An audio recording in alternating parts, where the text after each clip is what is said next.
Hi, you're listening to ARP, the album review podcast. Today we're talking to Sankey Brown, that's Andy Sankey and Ray Brown, about their Christmas album. We're talking about 3 tracks taken from the album Ukulele Christmas. So first of all, Ray, let's start with Fallen Angel. Fallen angel, hear me. Fallen angel, stay with me. Fallen angel, hear me. Why don't you spend Christmas night with me? What inspired this? Fallen Angel was one of the songs that we had during the whole Never to Fade album. And then one day I said to Andy, we need to finish that song because we should do a Christmas album. And he said, I don't do Christmas. And I said, well, I know, but it would be great to do a Christmas album that's not really a Christmas album. So all originals, we can use the Never to Fade songs, but we need to finish Fallen Angel because that would be a nice twist. I like Christmas songs that are not cheesy, the Christmas songs that have a little twist in them. And Fallen Angel speaks for itself, really. Well, Fallen Angel, as Ray said, came about after we released Never to Fade album. Basically, it was written afterwards, so it never made it on the album. But I've played it and used it in different guises with regards to instrumental performances as well as duo performances with a singer called Chloe Hazel. And the lyrics and everything were written. And then Ray came up with the idea of doing a Christmas album. And Fallen Angel was obviously there, and it also had Angel in the title. He said, well, you can write the song. So I said, well, we'll package it up in the 50s kind of traditional Christmas song, but it will be about a fallen angel. So basically, that became the first song to inspire the whole album. Also, the single that was released on the 8th, I believe, 8th of September. So that particular track was quite straightforward. The ukulele part was essentially just like an upbeat rhythm with sort of finger-picking style. And again, it wasn't really anything that was musically notated specifically. It was just, it sounded nice and it had that particular beat and that tempo, which then inspired the Mike Lawrence string arrangements. So basically, if you listen to it, it's someone lamenting the fortunes and the provocativeness of a fallen angel. Make of that what you will.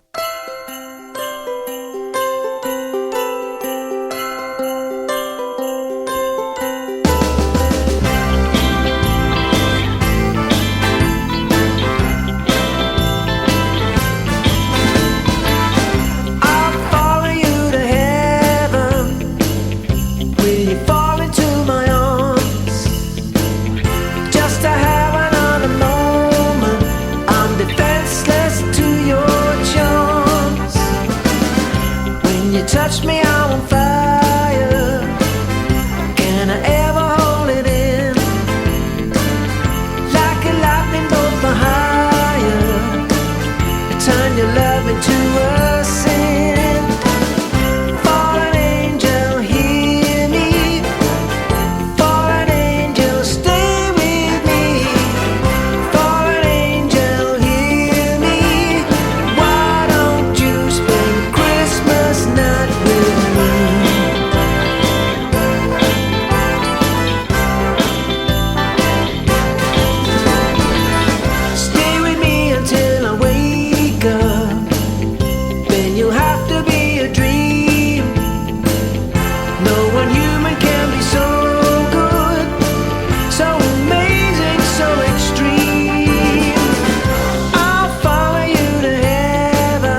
So the second track we're going to talk about is From a Whisper. From a whisper, from a whisper. Now this is quite a dark track. Was it a delight to make? Quite dark Christmas, yeah. This reminded me of Fingal's Cave, that kind of underground Grinch character who steals Christmas away. And yeah, it made Andy laugh, which was great, because anything that makes Andy laugh, it usually ended up on the album.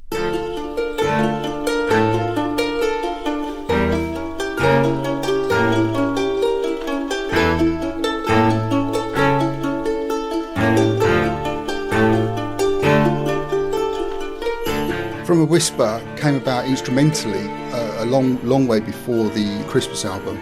It was, again, something that I had written a long time ago, and it had a more of a sort of a Russian feel to it on a more classical level. Again, it wasn't notated in that way. It just sounded nice, and it was basically the sort of drop major minor within that particular track that I actually quite enjoy. This was actually a torment, I have to say. I hate this track. I hate it because it was wrenched out of me because I was determined to do the vocal in one take, which is really, really commendable, but utterly stupid, you know, in today's recording techniques, because it's going from very quiet vocal to a mighty roar. And I kind of pulled it off because I wanted the vocal to be a compression nightmare for the engineer who managed to deal with it, because I wanted it to be in one take, so very close into the microphone for the dark parts. I know Ray struggled with putting the vocals to it, but it's actually one of my favourite songs. But it is a very difficult song to sing, and again, it's theatrical. Chloe Hazel, who I used to do the duo with Scarlet Coast, she was a musical theatre performer, and that particular song lent itself to her vocals, and again, it was the same as Ray's, but I know that Ray doesn't like doing it live. It's Christmas Grinchery. So other than Andy on the ukulele, which takes a very small part in this. did you collaborate with any other musicians on this one? The whole album was engineered and arranged. The string arrangements were done by Mike Lawrence, who's a phenomenal talent, who recorded it for us, wrote and arranged the string parts and played some of them as well. Without him, we wouldn't have had the Christmas album. Definitely Mike Lawrence, name to remember.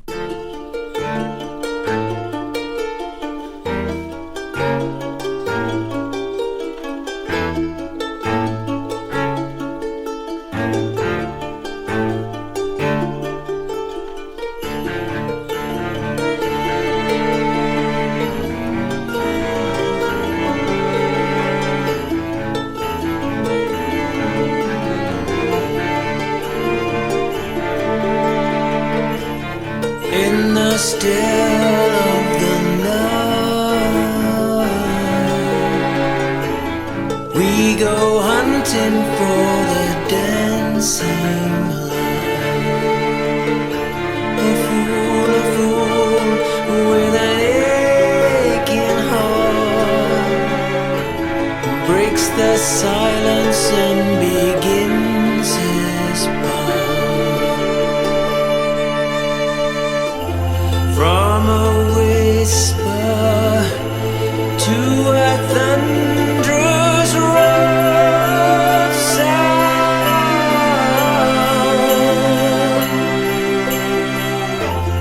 From a whisper to a chorus underground.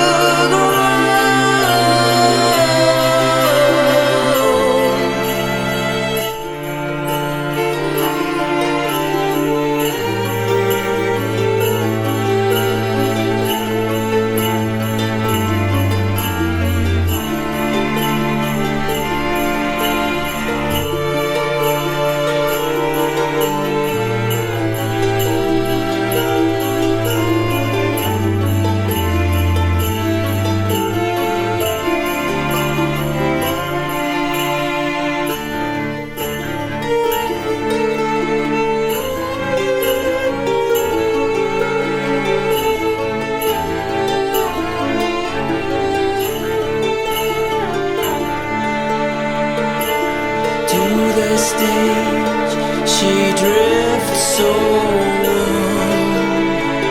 Into the light she begins her song.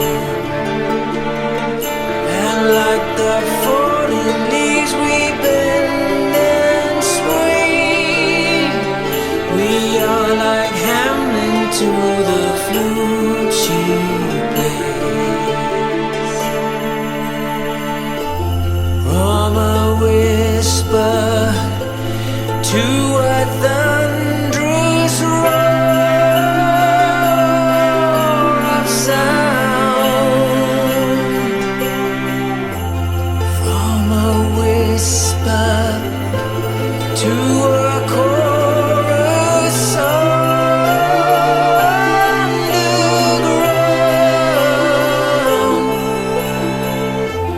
From a whisper to a thunderous roar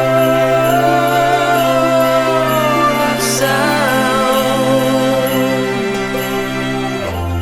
From a whisper, from a whisper.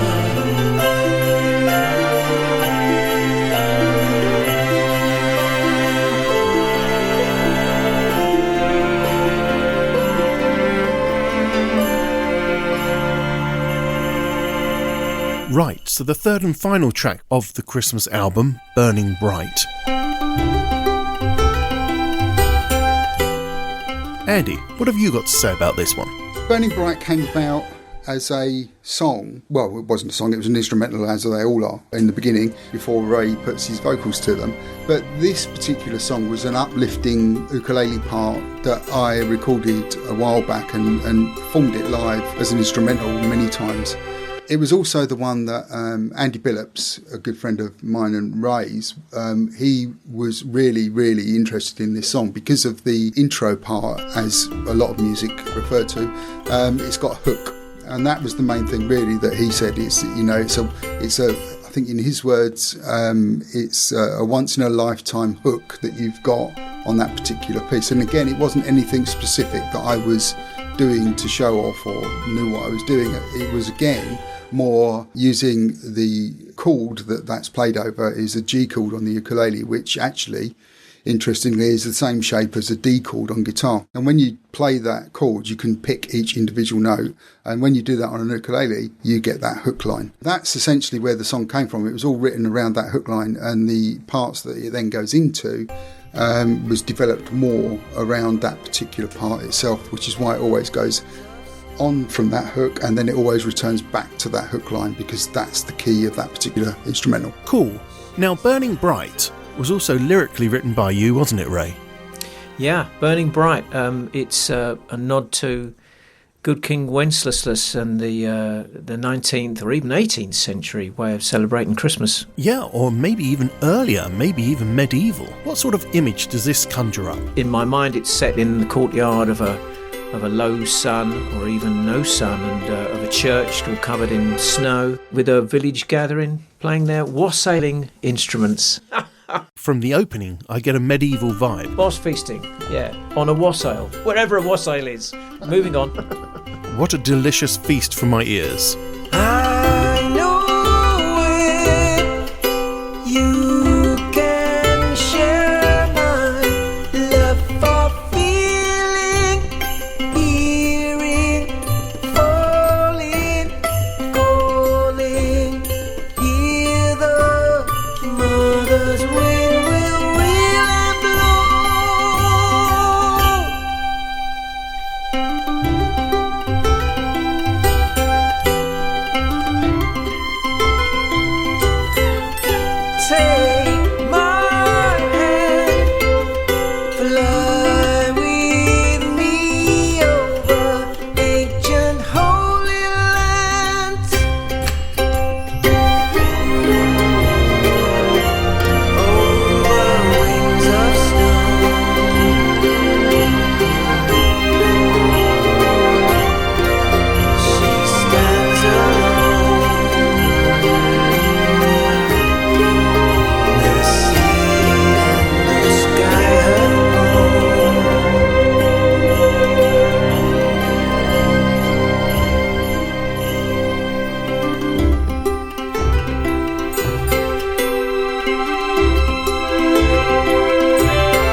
there's your 3 tracks from the Ukulele Christmas album by Sankey Brown. Fallen Angel, Fallen angel, hear me From a Whisper, from a whisper.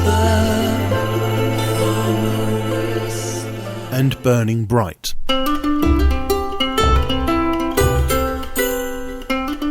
Now, where can I get this festive feast of music for my ears?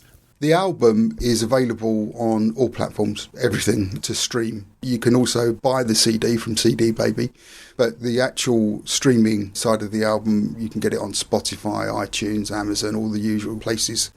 All of the albums and all the music that I've done, including the music with Ray, you'll be able to get links on my website, which is andysankeymusic.com.